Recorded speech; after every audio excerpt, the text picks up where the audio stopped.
अभी अहमदाबाद विमान हादसे की चर्चा हो रही है, लेकिन एक विमान हादसा पटना में भी हुआ था।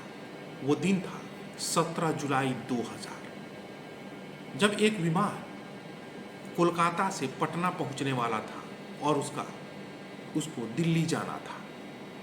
लेकिन पटना रनवे पर उतरने से पहले ही वो दुर्घटनाग्रस्त हो जाता है।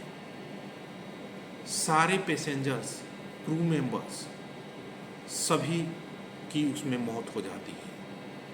बताया जाता है कि बोइंग 737-200 विमान सुबह 6:50 बजे कोलकाता से उड़ान भरता है। 7:34 बजे वो पटना में क्रैश हो जाता है। हादसे में 2 पायलट, 4 एयर होस्टेस और 49 यात्री की मौत हो जाती है। वहीं 5 अन्य लोग, स्थानीय लोग भी उस हादसे की चपेट में आ जाते हैं और उनकी भी मौत हो जाती है। उस समय मौसम साफ था, विजिबिलिटी जो है वो 4 किलोमीटर थी, लेकिन लैंडिंग के दौरान विमान रनवे से ऊंचाई पर था।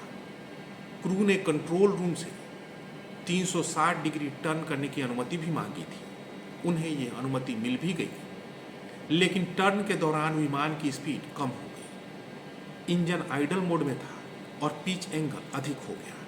क्रू ने तय प्रक्रियाओं की अनदेखी की और फिर ये हादसा हो गया।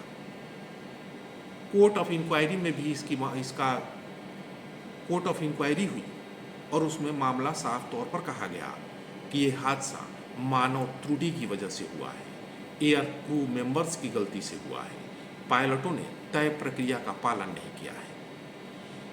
लेकिन उस समय तत्कालीन मुख्यमंत्री राबड़ी देवी थी। राबड़ी देवी उस घटना स्थल पर पहुंचती हैं और रोने लगती हैं। कई लोगों की मौत से दुखी राबड़ी देवी कुछ बोल नहीं पाती है। बाल बिखरे हुए थे, आंखें नम थी, लेकिन इस हादसे से वो डरी हुई थी, सहमी हुई थी।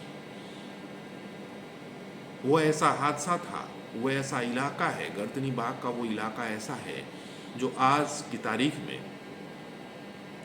बड़े बड़े फ्लैट्स बने हैं, अधिकारियों के फ्लैट्स हैं, माननीय लोगों के फ्लैट्स हैं और वहीं पे सीएम आवास भी है। ये हादसा इसलिए चर्चा में आया क्योंकि वो विमान कोलकाता से आ रहा था, उसे पटना से होते हुए, लखनऊ होते हुए दिल्ली पहुंचना था, लेकिन बीच में ही पटना में ये हादसा हो गया। और ये चर्चा इसलिए क्योंकि अहमदाबाद में भी हादसा हुआ है। अहमदाबाद में 242 यात्री सवार थे, जिसमें से 241 यात्रियों की दुखद मौत हो गई है। सिर्फ एक यात्री जो है उस हादसे में बचा है। बिहार की भी ये घटना से बहुत कुछ सीखने को मिला, बहुत कुछ बदला भी, और अहमदाबाद हादसे के बाद भी मुझे लगता है कि बहुत कुछ बदलेगा। कोर्ट ऑफ इंक्वायरी होगी तो बहुत सारी चीज़ें इसमें साफ हो जाएंगी कि आखिर गलती किसकी है, इंजन की गलती है या फिर क्रू मेंबर्स की गलती है। बस उस पल का इंतज़ार है कि इसकी कोर्ट ऑफ इंक्वायरी होगी और फिर ये मामला सामने, सभी के सामने आएगा, क्योंकि ये ऐसी दुखद घटना है जिसमें ज़्यादातर लोगों की मौत हो गई है। सिर्फ एक इंसान जो उस प्लेन में सवार था, 11A जो बोल रहे हैं लोग, वही सिर्फ एक यात्री बचा। अभी तक आपने हमारे चैनल को सब्सक्राइब नहीं किया तो कर लीजिए।